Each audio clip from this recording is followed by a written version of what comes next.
प्रिय विद्यार्थियों, आज हम थोड़ा प्रकाश पर चर्चा करेंगे। प्रकाश ये फिजिक्स में एक चैप्टर है, उसी पर हम थोड़ा सा बेसिक जो उनके कॉन्सेप्ट है उनकी हम चर्चा करना चाहेंगे। प्रकाश क्या मतलब क्या होता है, प्रकाश का महत्व क्या होता है, प्रकाश किसको कहते हैं, इन सब बातों के बारे में थोड़ा हम अध्ययन करना चाहेंगे।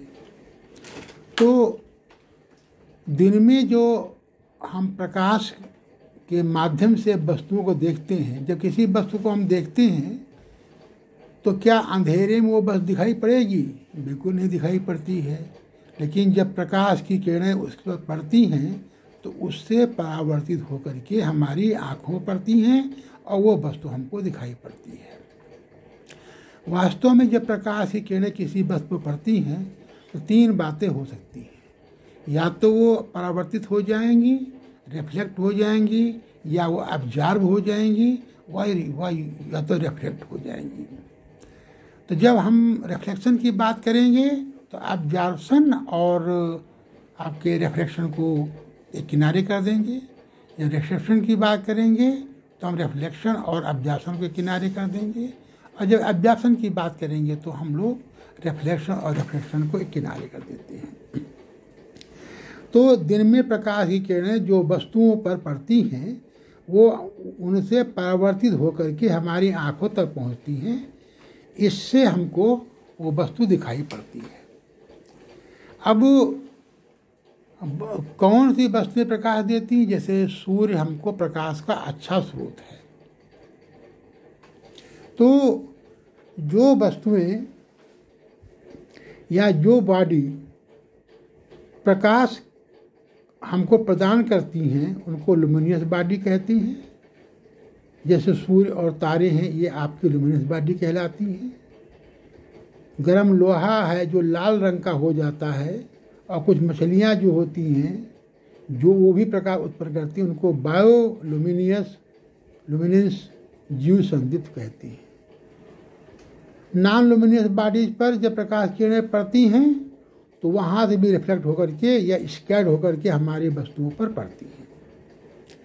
चंद्रमा और कुछ अन्य प्लैनेट्स जो हैं ये हमारे की अप्रकाशित वस्तुएं हैं, नॉन लुमिनियस बॉडी कहलाती हैं। जहाँ से वस्तुएं हमारे या जहाँ से या जिस वस्तु से प्रकाश की किरणें हम पर पड़ती हैं उनको हम सोर्स ऑफ लाइट कहते हैं। सोर्स ऑफ लाइट को हम फिजिक्स में कई जगह यूज करेंगे, तो सोर्स ऑफ लाइट को इस प्रकार से हमको ध्यान में रखना होगा। अब दूसरी बात ये होती है कि जब प्रकाश की किरणें हमारे आँखों पर पड़ती हैं तो रिफ्लेक्शन के नाते हमको वो वस्तुएं दिखाई पड़ती हैं। कभी कभी क्या होता है कि उसके बीच में कोई वस्तु आ जाती है जो ओपेक होती, अपारदर्शी होती है। ठीक है, जब अपारदर्शी बात कहते हैं तो कुछ हमारी वस्तुएं ट्रांसपेरेंट होती हैं। ट्रांसपेरेंट का मतलब ये हुआ कि उनसे हमारी प्रकाश किरणें वो आर पार जा सकती हैं। ओपेक के मतलब, अपारदर्शी का मतलब उससे हमारी प्रकाश किरणें आर पार नहीं जा सकती हैं। तो जहाँ से प्रकाश किरणें, तो जो डार्क रीजन होता है ओपेक के पीछे को, उसको हम छाया कहते हैं। छाया की परिभाषा क्या है कि ओपेक के पीछे वाला पोर्शन जो है उसको हम लोग ओपेक, वो शैडो कहते हैं। शैडो जो है वो जब हम बनता हुआ देखते हैं तो वहाँ हम ये देखते हैं कि प्रकाश किरणें सीधी रेखा में चलती हैं। सिंपल सी भाषा में भी इसमें हम ये मान के चलते हैं प्रकाश किरणें सीधी रेखा पड़ती हैं। लेकिन ओपेक के किनारे किनारे से कुछ प्रकाश की किरणें वो आपकी अलग से चली जाती हैं। तो किनारों से जाने वाली प्रकाश की किरणों से जो आपका रीजन बनता है वो हमारा आंशिक जो अंधेरा होता है, वहाँ पर ओपेक के ठीक सामने वाला पोर्शन हमारा पूर्णतया अंधेरा होता है, और उसके ओपेक के ऊपर और नीचे का कुछ पोर्शन होता है उसको हम पार्शियल अंधेरा कहते हैं। तो जो पूरा अंधेरा होता है उसको हम लोग अम्बरा कहते हैं, और जो आपका कम अंधेरा होता है उसको हम लोग पेनुम्बरा कहते हैं। अब छाया 3 प्रकार की होती है, एक होती है प्रच्छाया, उपछाया और अग्रछाया। ये सारा खेल प्रकाश की किरणों को होता है।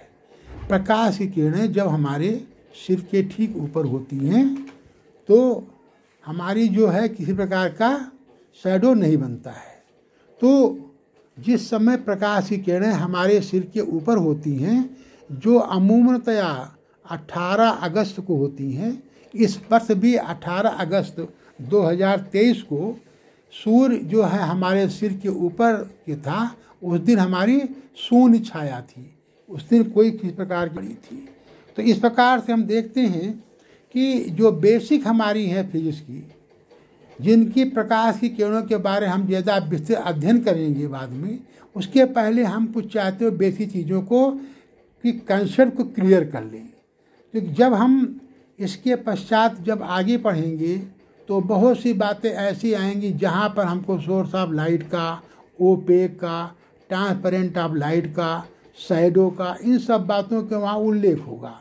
तो उस समय हम थोड़ा सा अपने को समझे हैं कि ये चीज़ ऐसी इस प्रकार से होती है। सूर्य ग्रहण है, चंद्र ग्रहण है, ये भी सब इन चीज़ों का देन हमारा है। जो मीडिया होता है, जिस मीडियम प्रकाश किरणें चलती हैं, उनका भी महत्व होता है। अगर मीडियम की हर चीज़ समान होती है उसको होमोजीनियस कहते हैं, अगर सब चीज़ समान नहीं होती हैं उसको हेटेरोजीनियस कहते हैं। तो इन सब बातों को हमको ध्यान में रखना चाहिए। तो आज हमने छोटा सा एक बेसिक कंसेप्ट क्लियर किया है। आगे हम थोड़ा सा और बढ़ेंगे जब, तो मेरा ये जो विचार है कि मैं ऐसे वीडियो बनाऊंगा जो कि बच्चों के फिजिक्स के कंसेप्ट को क्लियर करता हो। अगर फिजिक्स के बच्चों को फिजिक्स के बेसिक कंसेप्ट क्लियर हो जाएंगे, बड़े सवाल करने में कोई दिक्कत उनको नहीं पड़ेगी।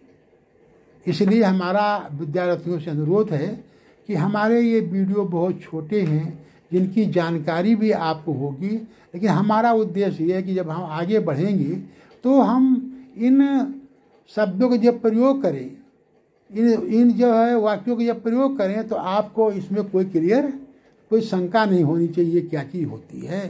तो इस प्रकार से विद्यार्थियों हमारे छोटे छोटे वीडियो देखते रहिए और अपने को अध्ययन में लगाए रखिए।